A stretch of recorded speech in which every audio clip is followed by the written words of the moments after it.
Okay, so good day, everyone. So for today, we're going to have a discussion. So one of the most important, especially when it comes to uh, an organizations or a company, particularly for those who are uh, in line with food safety and or their company are focused on food distribution and others. No? So this topic actually is about ISO 22000, where it is an international standard that specify requirements for a food safety management system to ensure that safety of food throughout the entire supply chain. No? And this standard actually focus on food safety policy, the management commitment, planning, prerequisite programs, yung HACC principles, system management, operational control, andyan din po yung validation, verification and improvement, and emergency preparedness and response. And this ISO standard, of course, benefited for the enhanced food safety. It must be compliance with regulations. No, it could improve customer confidence, efficient processes, and global recognitions. No, so the detail of this discussion may be able to share with us with our presenter for today. Go ahead, ma'am. Thank you, Doc, for the introduction.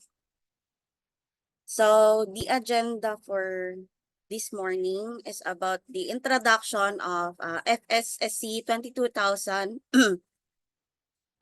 version 5 or yung food safety system certification and the food safety management systems, and including yung changes from volume 5 to volume 5.1, version 5.1 to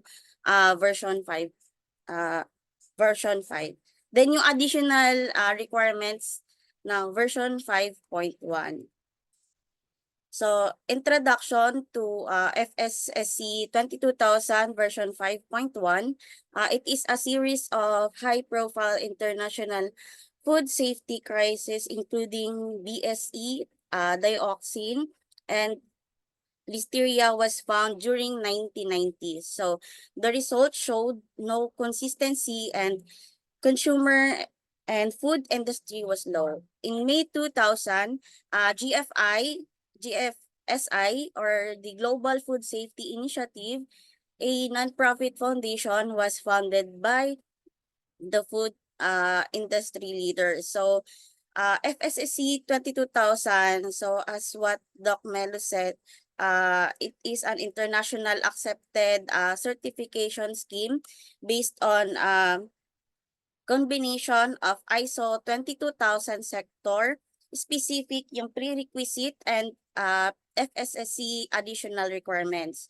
So ISO 22000 and FSSC 22000 are both international standards relate to the most important components for ensuring food safety. So two certification schemes that are very similar and play a key role in ensuring safe and high quality food products. So GFSI, ito yung Global Food Safety Initiative, founded by food industry leaders. It was harmonization of food safety certification scheme. Ito yung sa BRC Global Food, FSSC 22000, yung SOF code, the ISF food, and the global and Canada GAP, and others. So what is the history of FSSC 22000? So start from 2001, ito yung before tinawag siyang ISO 15161. Ito yung guideline on the application of ISO 9001, which is the food and drink industry. Then noong 2005, it was published Then CGFSI benchmark ISO 22,000. Pero yung prerequisite niya rejected. Then nung 2008 to 2009, naging issued to establish sufficient PRP noong 2008 ng for ISO 22,000. Then nag-launch sila ng website nila, which is yung sa www.fssc22000.com. Nilaunch nila, and then combined na rin ng ISO 22,000 and PAS 220 noong 2008. Then noong 2009, yung content of FSSC 22,000 approved by GFIS and ISO TS 22,000. Then nireplace yung PAS 220. Then nung 2010 to 2013, it was fully recognized by the GFSI. Then nag-reapprove si GFSI ng guidance document version 6. Then 2018 to 2020, nag-add sila ng additional requirement na naging mandatory. Then nag-update din sila ng version na nag-replace dun sa standard ng 2005. Then the foundation released FSSC certification scheme version 5. Then the foundation released FSSC 22,000 certification scheme volume 5.1 following the release of GFSI benchmarking requirements. So later on, i-discuss ko rin yung additional requirements. Next is FSSC 22,000 development program. So development program, it provides a two-level approach to supporting small and medium-sized organization with food safety and producing food two-level requirement, which is yung level 1 and level 2, yung foundation and intermediate. So there are three main components or requirements. Yung food safety system requirement, yung prerequisite and additional requirements. So ito yung logo ng FSSC 22,000 and also yung certifying body ng FSSC, the SGS. SGS, formerly, ito yung Associate General de Surveillance. Ito yung sa French, no? So SGS is a Swiss multinational company headquartered in Geneva. It helped to ensure your compliance with numerous food safety standards. So yun yung pinaka-main goal ng SGS. Then FSSC 22,000, meron silang A to K category. Yung category na to sa A is more on farming ng animals like meat, milk, eggs, honey, fish, and food. Then sa C, more on processing. No? Then si category D, more on production sa feed, sa pet foods, yon. Then sa letter F, more on retail and wholesale. Then sa category G naman, more on provision sa mga transport and warehouses na to, sa storage service. No, more on food pa din. Then sa letter I, category I, production of food packaging and packaging materials. So mga production na nag-manufacture and nag-package ng mga food. And then si K, which is the production of mga biochemicals. Next is FSSC 22,000 certification scheme. So FSSC consists of three following components, which is yung sa ISO 22,000, Yung next is sector specific prerequisite like yung sa ISO TS 22002 series, then additional requirements volume 5.1. So meron silang control measure which is yung CCP, OPRP, and PRP. So CCP stands for critical control point.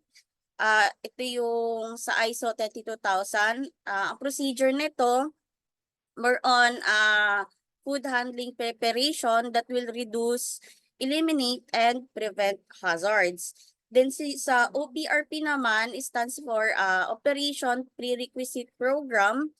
Ito yung prerequisite program that responsible for controlling a significant hazard. It's controlling measure that crucial but isn't considered. For example, sa operational, sa shipment nila, dapat nakapalletized yung shipment. So, before, since food ang ipapasok sa container, dapat yung paleta naka-fumigate to avoid yung mga termite.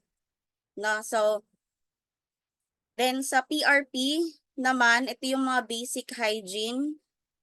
GMP, which is yung good manufacturing practices, then legal requirements. Kasama na dyan yung mga mayor's permit, business permit, mga permit sa environment. Then ang PRP is umbrella term to describe all activities other than specific HACCP plans. HACCP, ito yung sa pag-release nung sa food hygiene, quality, and safety certificate. Ito yung sa certification, more on sa certification. So, PRP includes also the pest control and sanitation. So, example sa pest control like sa mga birds, like 'di ba sa pag nasa production, bawal yung birds, yung cobwebs, yung mga dogs, cat, bawal. Lahat ng mga animals bawal. And then also yung water disposal, it should be properly disposed with permit.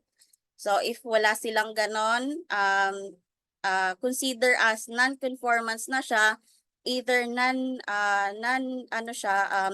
conformities subject for parang minor lang siya, minor level, but kailangan nilang mag-take ng action plan para ma-close yung non-conformities sa ODTs. Ganon. So, next po is yung sa high-level structure. There are 10 core close sa ISO 22000, yung sa scope of the standard, yung normative references, terms and definitions, the context of the organization, yung leadership, planning, support, operation, performance evaluation, and improvements. So this is a mandatory requirement. No, so ito yung pinaka-importante sa importanteng requirement sa companies. Overview ng ISO 22000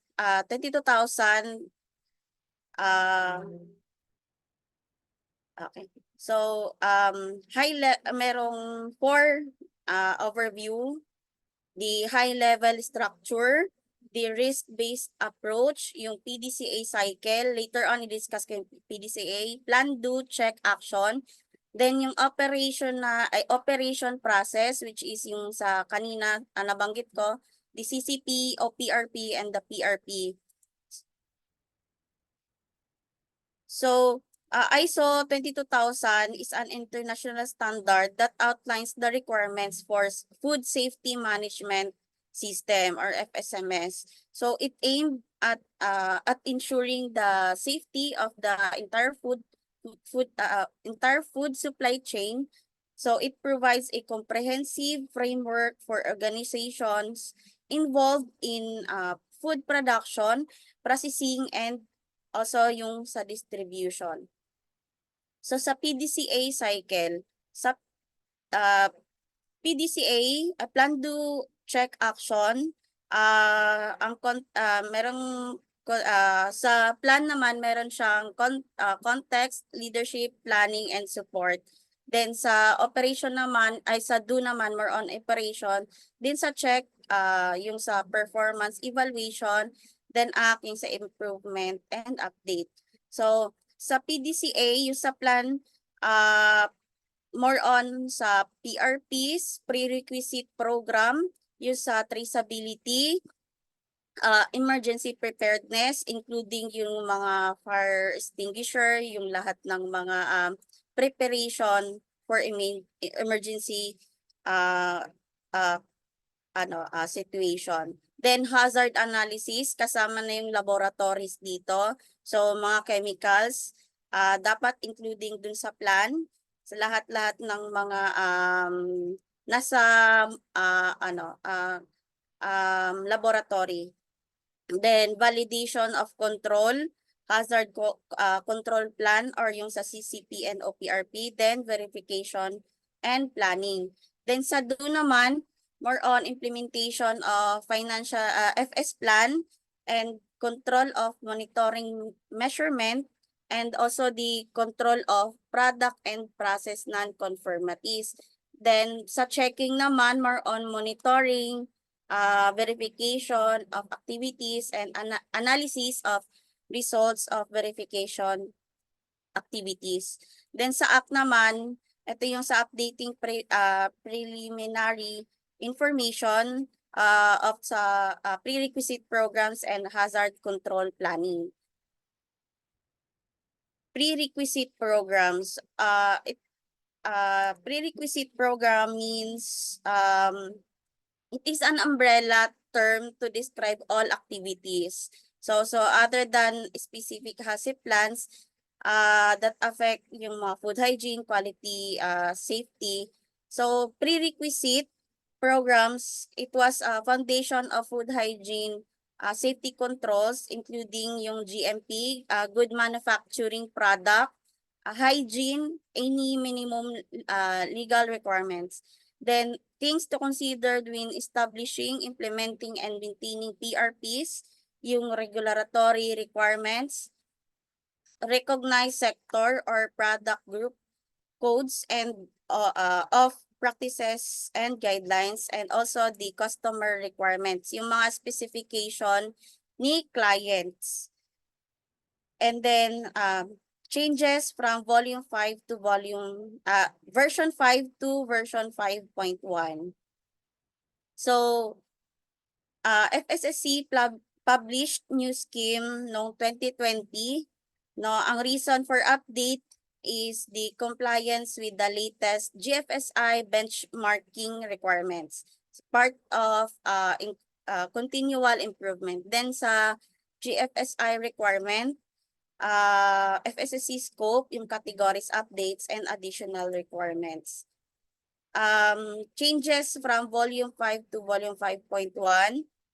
Yung scope niya more on frozen water based products, then sa production of pet foods, provision of transport service and category or product of food packaging and packaging materials, then disposable table water certification only if it is sold together with the food product. So GFSI, meron siyang changes niya yung multi-site certification, product design and development, and food safety culture. So the GFSI food safety culture requirements specify elements related to employee communication, training, and performance measurement. So yung FSSC additional requirements, yung management of service and purchase, later on i-discuss ko siya.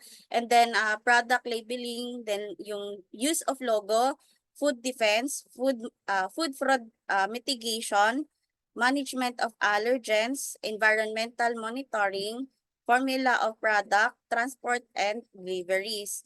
and also the storage and warehousing, hazard control measurement to prevent cross-contamination, PRP verification, product development, health status, and requirements for organization. Sa food safety culture, it includes communication, training sa lahat ng employees, feedback from employees, so and also the performance measurement on related activities. So FSSC food safety culture guidance, this document shows how the GFSI guiding questions linked to ISO 22000 and additional requirements. So changes in FSSC 22000 volume 5.1, ito yon sa management of services and purchased materials. The organization shall ensure that where analysis services ensures for the verification and or validation of food safety, this shall be conducting by a competent laboratory, including the internal and external laboratories as applicable. And the organization shall have a documented procedure for procurement in emergency situation to ensure that the product still conform to specified requirements and the supplier has been evaluated. So si company dapat mag-prepare ng mga policies and procedures or kung sa amin tinatawag siyang PPG, procedure policy guide and policy guidelines para sa mga lahat ng mga specifications, measurements, control, nandun lahat naka-specify lahat ng mga needs para sa specific requirement. Then management of yung pangatlo sa management of service and purchased materials. So the organization shall establish, implement and maintain review process for product specification to ensure continued compliance with safety, legal, and customer requirements. So, sa production, dapat kasama yung mga PPE, yung proper equipment sa lahat ng mga pumapasok sa production, like yung mga gloves, gown, laboratory gown, naka-hard hat, yon nakasapatos to ensure na lahat ng nasa production then safe yung mga employee. Then legal, so dapat kasama na yung dito yung HR, dapat naka-complied sila sa government mandatory, and also yung mga legal requirements like yung mga permits like sa mga water and waste, and also yung customer requirements. So dapat meron silang compliance dito, and dapat meron silang proof na ipapakita during ODT. So para makakuha ng ISO 22000 certification or FSSC, so dapat lahat ng mga conformities dapat dapat kino-comply nila before mag-release ng schedule of certification. Then sa product labeling, ito yung sa finished product, no? So the organization shall ensure that finished products are labeled accordingly to all applicable statutory and regulatory requirements in the country of intended sale, including your allergen. Allergen, dapat nakalagay doon yung, kasi may mga customer na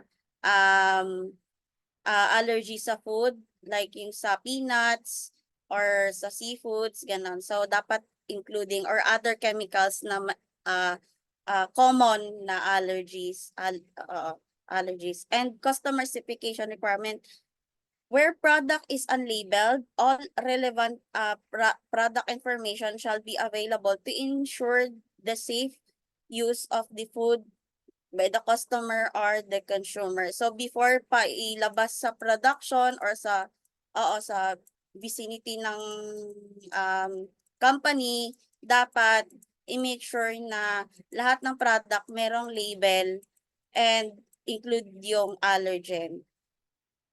Next is yung storage and warehousing sa more on food chain. So the organization shall establish, implement, and maintain a procedure and specific stock rotation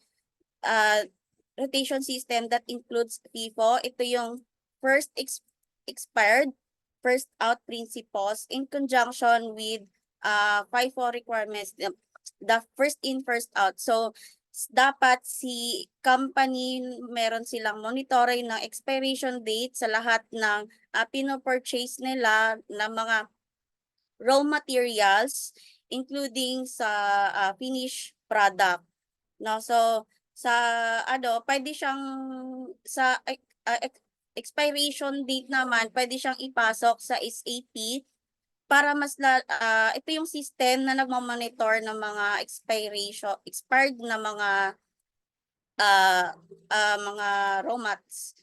And then the organization shall have specified requirements in place that define post-slaughter time and temperature in relation with chilling or freezing in products. No, so next is hazard control and measures for preventing cross-contamination. The organization shall have specified requirements in place in case packaging used impart or provide a functional effect in food. Example, yun sa shelf life extension. The organization shall have specified requirement for an inspection, process at large, and or evisceration to ensure animals are fit for human consumption. So the organization or the production ensure that yung area meron siyang proper sanitation. So to prevent cross contamination, no, so dapat mag-provide si company ng mga hand soap like sa yung kung saan pwedeng mag-wash yung mga tao before and after handling the food. So and also dapat maglagay din si production na panglinis sa paa before pumasok sa production, gumamit ng gloves if necessary, mask and laboratory gown to prevent cross contamination. Next is the prerequisite verification. The organization the organization shall establish, implement, and maintain routine like monthly, but much better weekly, which is yun yung pinaka-effective na ginagawa namin sa production. Then site inspection, PRP checks to verify that the site internally and externally production environment and processing environment are maintained in suitable condition to ensure food safety. Then the frequency and content of the site inspection, PRP checks shall be based on risk and define sampling criteria and linked to the relevant technical specification. So after matapos yung production, mayroon na siyang final product. So dapat nagsasampling muna sila bago ipadala yung shipment sa client. So i-make sure nila na ang technical specification is pasok dun sa standard na nire-require ni client. So meron silang tinatawag na product specification or technical specification. So product development category, ito yung evaluation of the impact of that change on the food safety management system, taking into new food safety hazards, including yung kanina sa allergen, yung binanggit ko kanina na allergen, and introduce and updating the hazard analysis accordingly. Then consideration of impact on the process flow for the new product and existing product processes. Then sa resource and training needs, ito yung sa employee, dapat meron silang training, including na doon yung sa food defense. So paano ma, ma, ma, ma, ma- ano ma-avoid yung mga risk, no? So dapat lahat ng involved sa FSSC dapat meron silang training for food defense. Kasi minsan sa production may nangyayari kasi 'di ba sa production more on lalaki. Yung lalaki, 'di ba, mahilig silang magsiksik ng coin dito sa gilid sa ano nila. So, ang nangyayari 'pag lumabas sila at siniksik nila yon, then pumasok ulit sila sa loob ng production, nakalimutan nilang i-remove yung coin. Then nung kung gumalaw-galaw na yung tao ay yung yung employee, nahulog yung coin. So, nahulog siya dun sa production and nagkaroon siya ng metal. So, nung pag-detect ng pag-detect ay kung ang product ay ipapasok sa metal detector at na-detect na meron siyang coin, so lahat nung nasa isang araw na production is matatapon na siya. So, in order to avoid this situation, dapat yung lahat ng tao nun sa production nagkakandak ng training. Then, yung equipment and maintenance requirements. So, kasama na dito yung mga kinakalawang na mga equipment, no? So, dapat inaalis na or nire-repair na nila.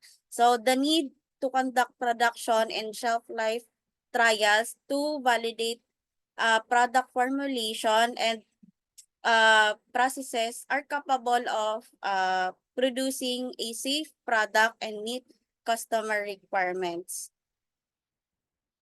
Next is requirements of organization with certifications. Ito yung sa central function. So the management of central function shall ensure that sufficient resources are available and the rules, responsibilities, and requirements are clearly defined for management, internal auditors, technical personnel reviewing, internal audits, and the key personal involvements sa FSMS. So kasama na dito yung mga reports ng audit sa lahat ng department. Kasama na rin dito yung mga KPIs, the organizational chart, kasama na rin.